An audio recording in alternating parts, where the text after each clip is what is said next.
All right, we're here on the top of bin 3, and I just want to let y'all know, guys, I have found the secret to making profit on the farm. I have found out how to turn $4 corn into $10 beans. Look at that.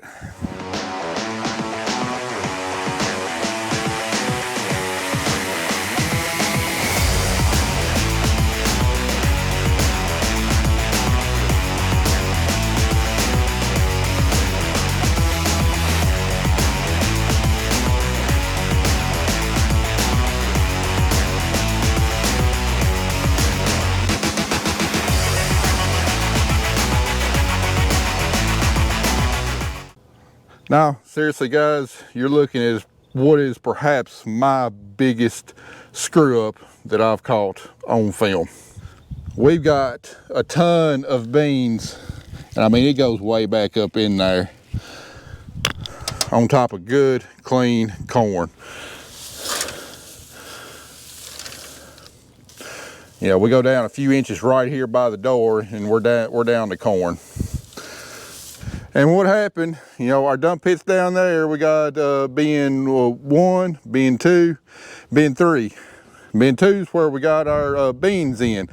And what happened, and I mean, I think this is completely my fault because I set the bins up. Whenever we got done with corn, we were dumping in this bin. And what happened is, I don't think that either I didn't shut the gate on bin 3 or it got hung up and did not shut all the way. So whenever we started soybean harvest and we were dumping in bin 2, you know, the beans come up the elevator and along the loop pipe, and they dump into the first door that's open.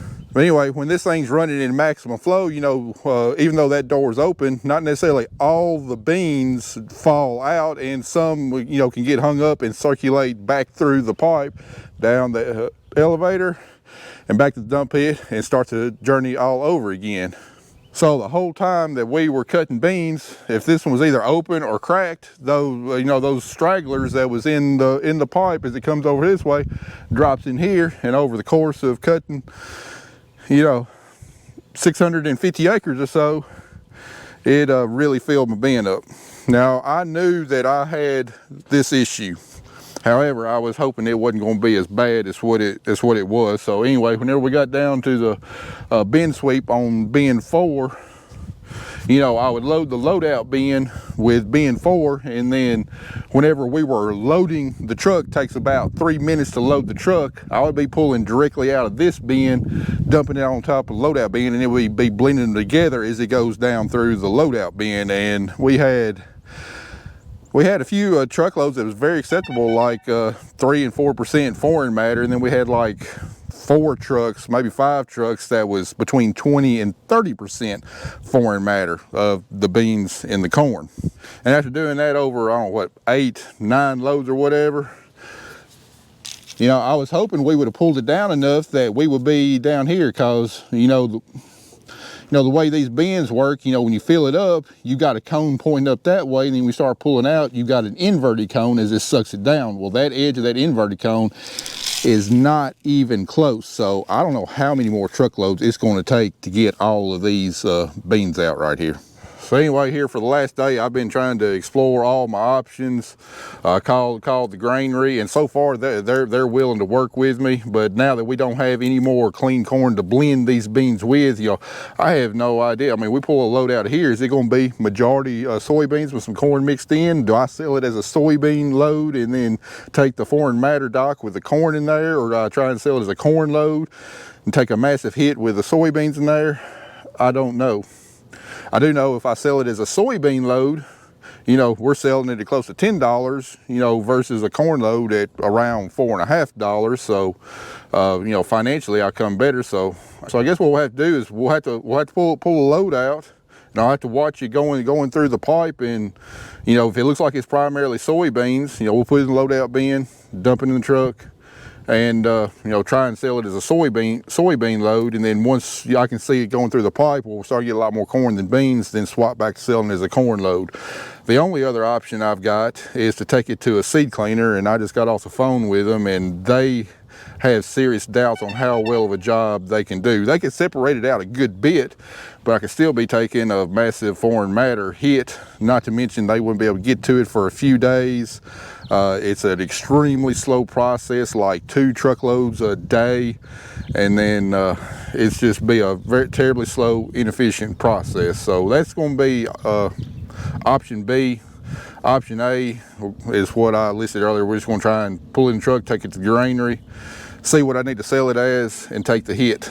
Now, I thought this was going to be a multi-$1,000 screw up, but come to find out, on those 4 or 5 loads that I hauled off that had 20 to 30% foreign matter, we was only looking about a $250 hit per load. So, you know, that's on a 1,000 bushel load, that's about 25 cents a bushel. Not terrible. If I were to take these to a cleaner, I'd be looking at about $1.10 to $1.15 per bushel to clean them. So obviously, if I can get the granary to accept them and take the foreign matter hit, as long as it doesn't jump up, you know, a whole heck of a lot higher, that's obviously going to be the best option.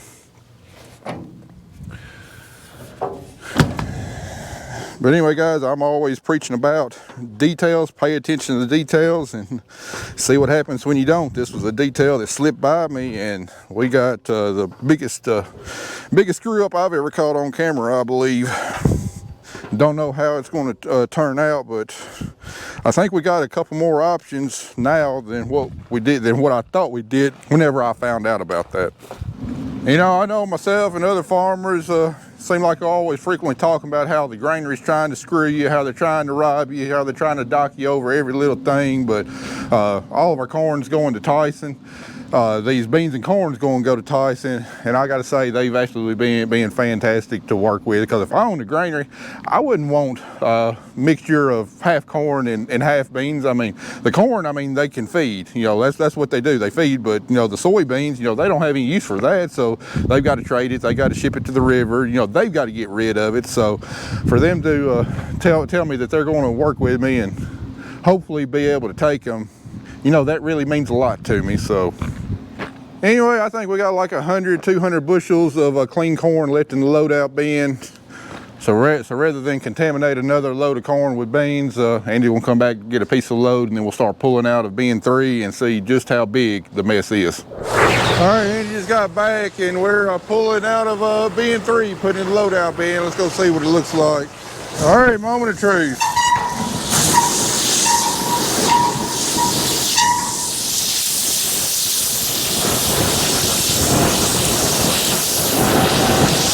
It definitely looks like a greater percentage of soybeans than corn. All right, got Andy standing up on top of the grain bin, watching to see if the lip of the cone, if it gets close to the door, because when it does that, we should be getting close to clean. And then I'm watching the sample real good here to see if it starts clearing up significantly, then I'll go shut the gate on 3, because if we're going to try and sell this as beans, if we start getting a greater percentage of corn in our sample, you know, that's going to throw us off, and we'll shut it off.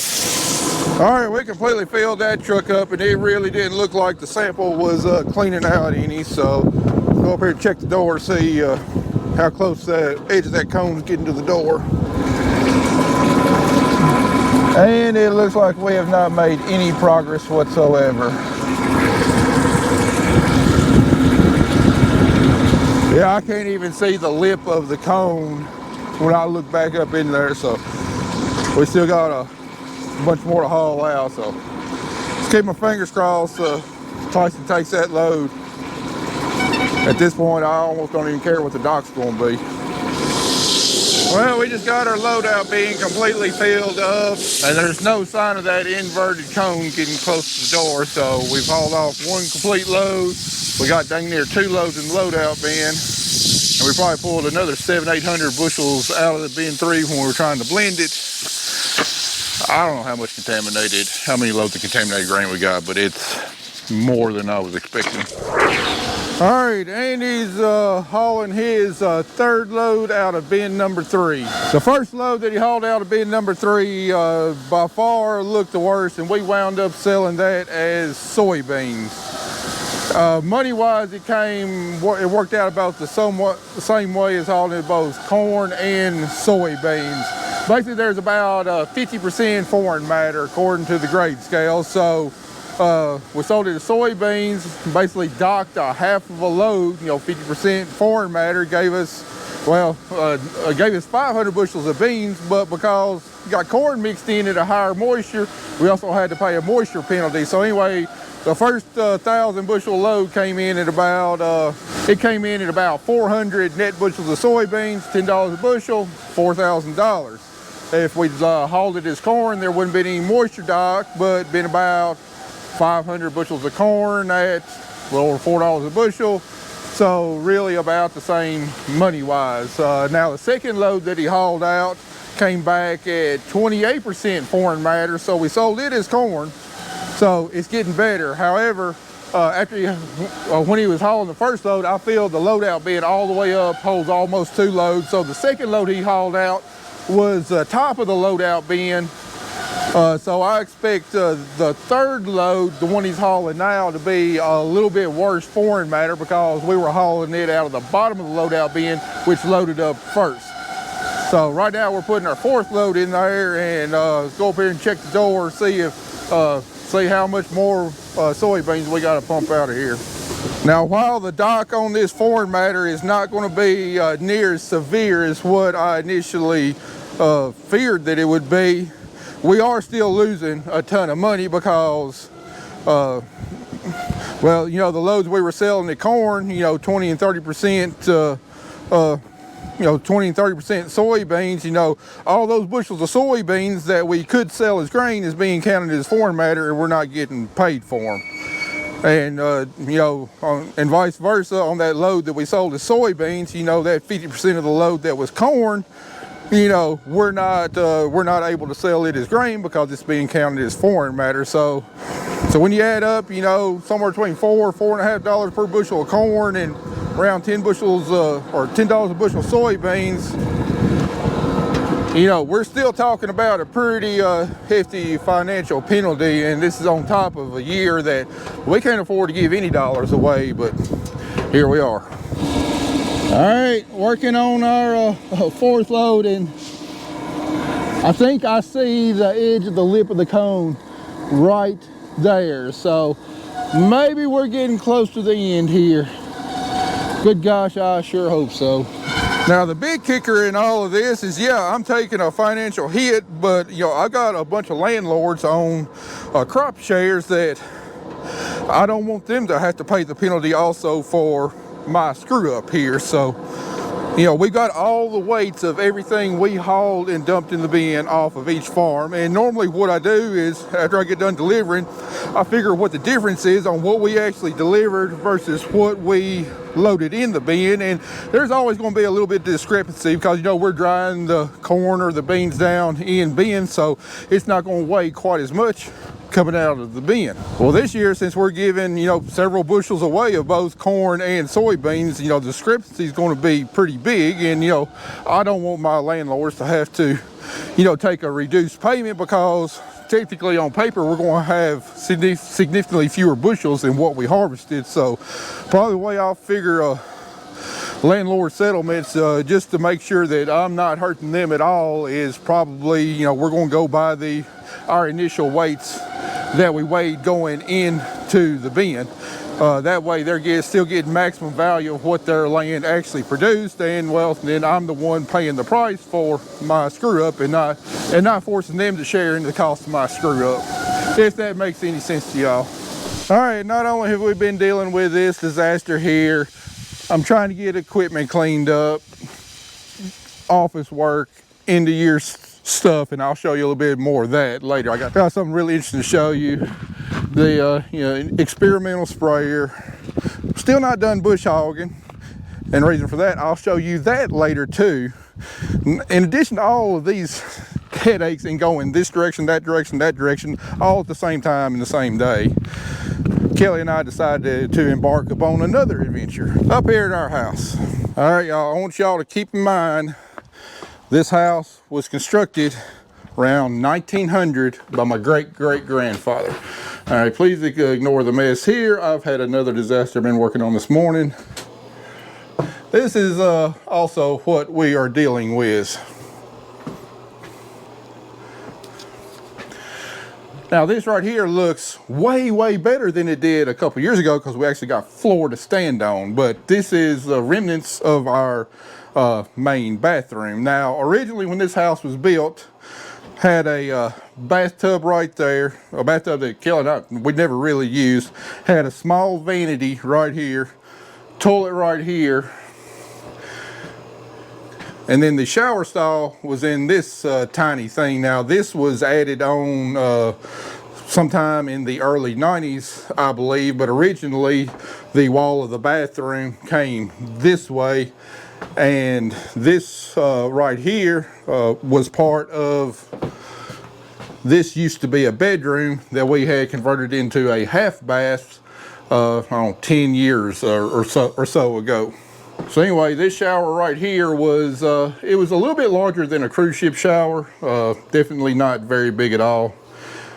And Kelly and I had plans to have this bathroom remodeled, have a lot nicer, bigger shower than what we had. Been planning on that for quite a few years, just between farming and everything else, just really never had a chance to. We finally said, well, we got to get this done. So we're doing away with the tiny shower. We're going to put the toilet right there, right here where the bathtub was. The wall was right here, so we took that wall out. We moved it back over here to take up some of this wasted space in the half bath, and this right here is going to be a nice tiled shower.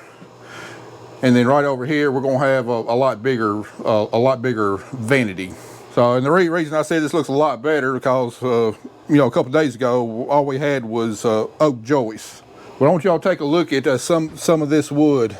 These are true 2x4s made out of oak, and that oak to build this house was sawn at our sawmill that we had on the farm. In fact, the building of that sawmill was standing up until about 10-15 years ago when I finally tore it down. But the vast majority of this, I mean, good true oak, 120 years old. Of course, it's difficult to work with, but you know it's never going to go away. But because of that, they had some limitations. They had some limitations that they're working with. You know, it wasn't sawn, you know, completely true and straight or whatever. So they've had to do some shimming right here to bring out the wall of shower.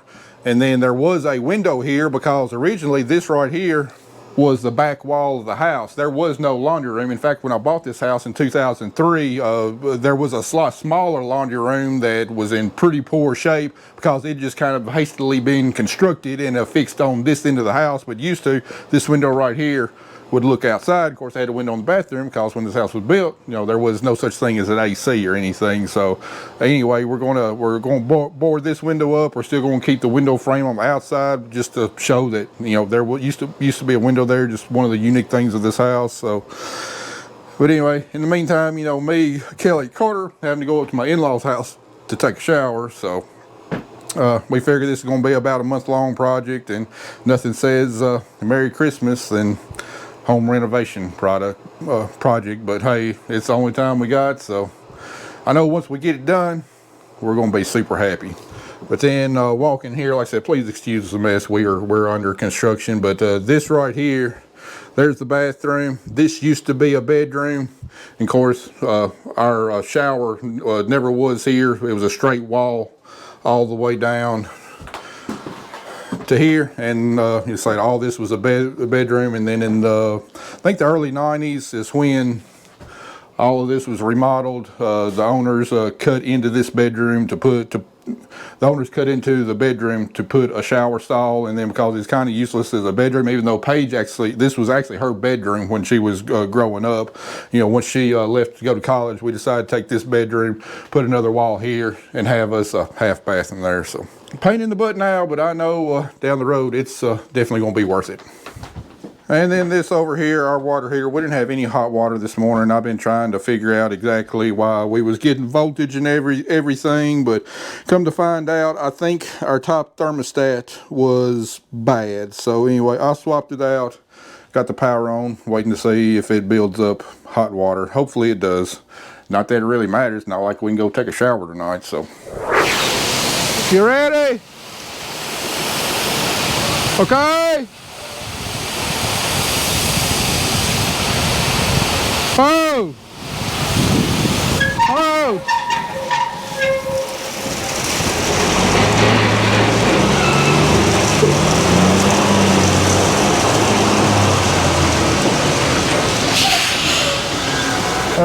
show you what a sample looks like now. Yeah, there's still quite a few soybeans in there, but we definitely gotten through the worst of it.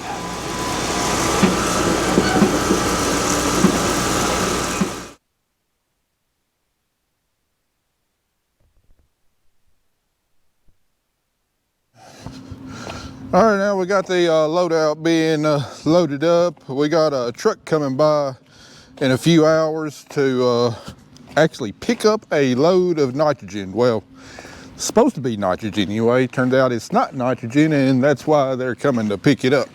Anyway, last week I had them bring my 28% UA in that we're going to be using on wheat. Now we're getting it early this year because, well, got a pretty dang good price. I think it's $290 a ton plus hauling, and that's quite a little bit better than what we paid last year. So I decided to go ahead and have them bring some nitrogen. Also, we're going to need a little bit of 28 UA in before we spray wheat for another reason I'll tell you about in a minute. But anyway, we got our two nitrogen tanks here, and this is the first load they brought out.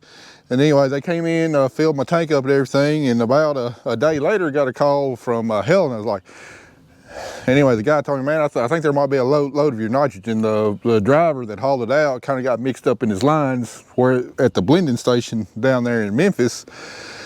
And anyway, come to find out, to make 28004, anyway, I think they go into one line to get most of the truck filled up with 32% UAN, and then to reduce it down and to get the 4% sulfur. After they put so many gallons in the truck, they got to go in another line and get so many gallons of thiosulfate, I believe, which reduces it from 32% down to 28%, plus gives you the 4% of nitrogen. Anyway, Anyway, what we think happened is the guy got his lines mixed up. So this has got like 10%, 32% in it, and the rest of it's thiosulfate. So anyway, definitely not the right blend. So they're going to come back and pick it up and then bring me another load out here. So, but anyway, to be able to pump out of this tank right here, we got to make some room for the truck here at our fill station and get this sucker moved out of the way. And yes, I know I've been promising you a video on this sprayer. It will come if I can never get the guy nailed down and get a time to actually film a segment about this sprayer. But just to give you a brief overview, no, this is not my sprayer. No, I've not traded for it, and no, I'm not actually demoing it. But if you recall back whenever Kelly, Andy, and I went to Iowa at the Farm Progress Show, we saw this exact sprayer at the Farm Progress Show. You notice it's got the aluminum booms and everything. But anyway, this company has come out with their own see and spray system to compete with John Deere, and we explained it a little bit at the show. They just don't retrofit their see and spray system to existing John Deere booms. They actually design their own booms, and they're made out of aluminum. So anyway, never thought I'd actually see this on my farm, but what happened is one of my former college roommates who went on to get his doctorate has started working for this company.